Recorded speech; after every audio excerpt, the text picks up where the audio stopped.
뉴 원리 통계학 이원우입니다. 지난 시간에 표본에 대한 이야기를 했습니다. 표본의 이론적 배경, 그래서 표본을 다른 각도에서 이해하자 매우 중요하다라고 몇 번을 강조하면서 설명을 했고요. 오늘은 이제 그로부터 얻어진 중심극한 정리에 대한 설명을 하고자 합니다. 자, 지난 시간에 했던 걸 간단히 정리하자면 지난 시간에 표본에 대한 이해를 설명을 했죠. 모집단이라는 것이 있다. 예? 그래서 모집단은 확률 변수 x로 표현한다. 여기 모집단의 수가 굉장히 많으니까 그 자료가 많으니까 그 자료들에 대한 어떤 확률 분포라는 것이 존재한다. 라는 이야기는 이전에 했었던 이야기고요. 여기에서 이제 표본을 얻는데 표본을 확률 변수로 표현해 보자는 거예요. 그렇죠? 확률 변수로 표현해 보자. x1, x2, x3, xn까지 대문자로 썼습니다. 대문자로 썼어. 예. 이게 이제 이론적인 말하자면 표본입니다. 그런데 실제 우리가 얻는 표본은 모집단의 일부로서 얻어진 자료, 그래서 소문자로 표현을 했잖아요. 첫 시간부터 이 이야기는 했습니다. 소문자는요, 어떤 값이야. 구체적인 값. 그런데 그걸 뭐 구체적으로 30일, 뭐 28, 50일 이렇게 표현할 수 없으니까, 쓸 수 없으니까 영문자 x를 따와서 x1, x2, xn이라고 표현하는 거다. 이 차이 아시겠죠? 대문자 표본과 소문자 표본 두 개 다 표본이라고 부릅니다. 자, x1, x2, xn의 확률 변수로 표현된 그 표본은 x1, x2, xn은 IID라고 그랬어요. 독립적으로 똑같이 분포한다. 어떤 분포? X의 분포야. 모집단의 분포. 그러니까 다시 말하면 X1, X2, XN의 하점자 1, 2, 3, N 이 하점자들은 표본이라는 것을 나타내기 위한 수단에 지나지 않으니 신경 많이 쓰지 마십시오. 라는 이야기도 했어요. 그렇죠? X가 N개 있는 거다. 그런 이야기를 했습니다. 그리고 이제 통계량이라는 용어를 설명을 했어요. 모수와 통계량. 모집단에 대해서 어떤 값, 예를 들면 평균이나 분산 이런 거예요. 모집단의 크기는 굉장히 커서 캐피탈 N으로 표현을 했는데 이것들의 평균은 모릅니다. 이거 알면 항상 이걸 안다? 그러면 통계학이라는 게 필요가 없어요. 뭐 저 모집단에 대해서 우리가 뭔가 알고자 하는 게 통계학의 체계거든요. 그래서 뮤나 시그마 제곱 이런 것들을 모수, 파라메터라고 이야기를 합니다. 그러니까 알 수 없는 값이죠. 얼마인지 모르는가. 근데 여기서 이론적으로 스몰 n 크기의 표본을 얻는다라는 이야기는 x1, x2, x 스몰 n을 얻는다는 이야기이고 이 대문자로 표현됐으니까 확률 변수로 표현됐으니까 이때 표본 평균은 x바. 그렇죠? 예. x바 값도 구체적으로 모르는 거야, 아직. 분산에 대해서는 s제곱, 표본 분산. 그러면 여지껏 배웠던 x바와 s제곱을 대문자로만 표현하면 되는 거야. 그런데 진짜 구체적으로 표본을 한 덩어리 얻어서 스몰 x1, xn을 얻어서 구한 표본 평균 x바. 이거 이미 우리가 봤던 거고. 또 표본의 표준편자 스몰 s제곱. 이거 어떤 값이야? 예? 어떤 값이에요? 이런 것들이 얻어지는데 이것들을 통계량이라고 부른다. 이것도 뭐 통계량이라고 불러도 좋은데요. 이건 줄여서 통계라고 일반적으로 우리가 이야기하는 거는 그거 통계가 어떻게 돼? 뭐 이런 얘기 많이 하잖아요. 그거는 구체적으로 자료가 얻어졌을 때 표본값들을 구했을 때 그 통계가 어떻게 돼? 하는 그런 이야기죠. 그렇죠? 여기까지 이제 지난 시간에 다룬 거고 오늘은 x바의 분포. x바는 이거예요. 예, 확률 변수로 표현된 이론적인 표본의 표본 평균 x바는 대문자로 써야 될 거 아니야. 그렇죠? 이게 대문자니까. 이것도 x바도 대문자란 말이에요. 그럼 이것들이 대문자는 확률 변수는 대문자고 예? 대문자로 표현을 하고 x바도 확률 변수다. 그러면 이게 뭐 분포한다는 이야기야. 확률 변수는 분포한다. 연결됩니까? 확률 변수는 분포한다. 그럼 이게 어떤 분포를 하는가? 그런데 x바가 분포한다는 거를요. x바가 분포한다는 거를 이해하기가 쉽지 않습니다. 예. 그러니까 이해를 해봐야죠. 왜 x바라는 것이 분포한다고 그러나 이거를 알기 쉽게 설명한 게 이제 이쪽입니다. 다음 예를 들어보자. 모집단을 0에서부터 1, 2, 어디까지? 14까지. 15개의 정수로 모집단은 이루어졌다. 우리 가상하는 거야. 얘니까 가정하고. 여기서 n이 6인, 표본을 얻는다고 하자. 그러면 모든 가능한 표본이 몇 개나 있나? 15개 중에서 6개 그냥 잡아 빼는 겁니다. 개념을 그렇게 생각하세요. 그러면 15 컴비네이션 6. 근데 뭐 컴비네이션 어떻게 계산하는지 전에 잠깐 설명을 했습니다만은 사실 뭐 몰라도 상관없습니다. 여러분들이 믿기만 하면 돼. 그러면 가능한 표본의 개수는 5,005개야. 5,005가지의 표본들이 뽑힐 수 있다는 거야. 예? 이렇게 뽑힐 수도 있고 이렇게 이거 전부 다 합하면 합하면이 아니라 전부 다 계산을 하면 5,005가지이다 라는 이야기예요. 그러면 각기 서로 다른 표본이 5,005개가 가능하다는 거죠. 표본들이.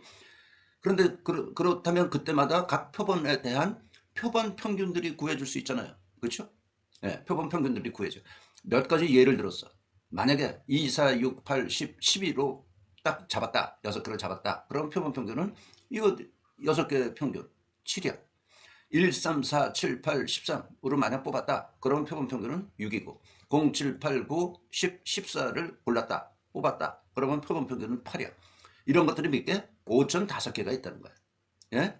5,005개. 표본 평균이 가능하다. 얻어지게 된다라는 이야기예요. 이 5,005개의 표본 평균들 중에는 같은 값이 있는 것도 있고 다른 값들일 수도 있고 그렇겠죠? 똑같은 값이 있을 수가 있단 말이에요. 같은 표본 평균 똑같은 값. 여기서 뭐 저 7, 8인데 7, 8인데 8 대신 11 뽑고 7 대신 4를 뽑고 그럼 표본 평균 값은 8이야. 그렇죠? 그런 표본도 가능하단 말이에요. 그래서 같을 수도 있고 다를 수도 있는데 아무튼 가장 작은 표본 평균 값은 2.5예요. 가장 작은 것들만 골랐을 경우 6개를. 가장 큰 표본 평균 값은 11.5야. 예. 그래서 가장 큰 것들만 6개 골랐을 경우 90, 11, 12, 13, 14 이렇게 골랐을 때 표본 평균 값은 11.5야. 2.5와 11.5 사이에 표본 평균 값들이 쫙 있단 말이에요. 그래프를 그리자면 뭐 이런 형태가 됩니다. 네. 이것을 표본 평균들의 분포, 그러니까 X바이 분포라고 하는 겁니다. X바이 분포가 무엇인지 어떤 의미인지 아시겠죠? 이건 이제 사이드로 옆에다가 조금 이렇게 적어 놨는데 X바이 분포에 대한 이 설명보다는 원칙적으로는 표본을 복원 with replacement 하나를 뽑고 다시 집어넣었다가 또 하나 뽑는 거. 그러면 여기 15개가 있죠? 15개 중에 하나를 뽑고 다시 넣은 다음에 또 뽑아. 그러면 0이 2번 나올 수도 있어. 그렇죠? 극단적인 경우 0만 15번 뽑을 수도 있어. 그렇죠? 그런 경우에는 15의 제곱해서 1100만 개 표본이 가능하다는 거야. 표본들이. 그런 얘기 썼는데 그냥 뭐 그렇다라고 이건 뭐 그냥 넘어가겠습니다. 왜냐하면 이거에 대해서 어떤 분이 이제 반론을 제기할까봐 왜 5,005개냐 1,139만 개 아니냐 이런 반론이 있을까봐. 그러나 여러분들이 이해하기 쉬운 거는 이거야. 15개 중에서 6개를 한 목에 뽑는다. 그게 훨씬 뭐 직관에 어필하죠. 네. 그런데 5,005개의 표본 평균들이 가능한데 그것들은 분포를 하게 되는데 X바이 분포라고 하는데 실제로는 어떻습니까? 우리는 딱 5,005개 중에 한 개의 표본만 얻는 거야. 이렇게 X1, X2, X6 그쵸? 이거 구체적인 값이에요. 어느 걸 얻을지 몰라. 5,005개 중에서. 하여튼 그러나 15개 중에서 6개를 딱 하나 표본을 얻는다면 한 번 얻는 거야. 5,005번 얻는 게 아니야. 5,005번을 왜 구합니까? 그러니 어떻게 해서든 이 모집단을 파헤쳐야죠. 모집단이 어떤 것인가. 그래서 이거 하나를 얻고 표본 평균은 이로부터 구해진 표본 평균값 단 한 개만 실제로는 구하는 겁니다.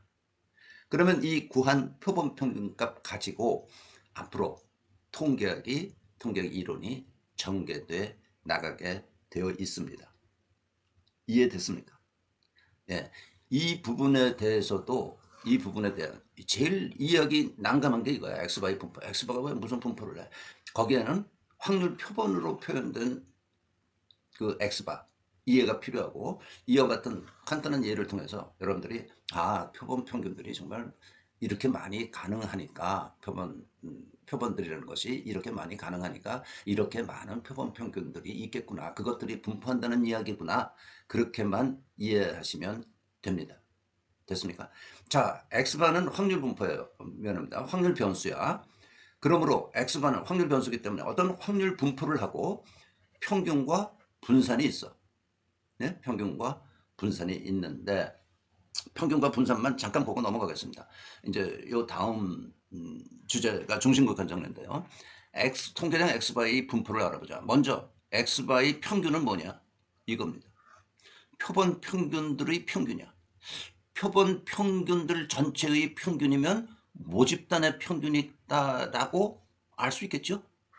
이거는 쉽게 직관적으로, 여기 1, 2, 3이 있어. 모집단이.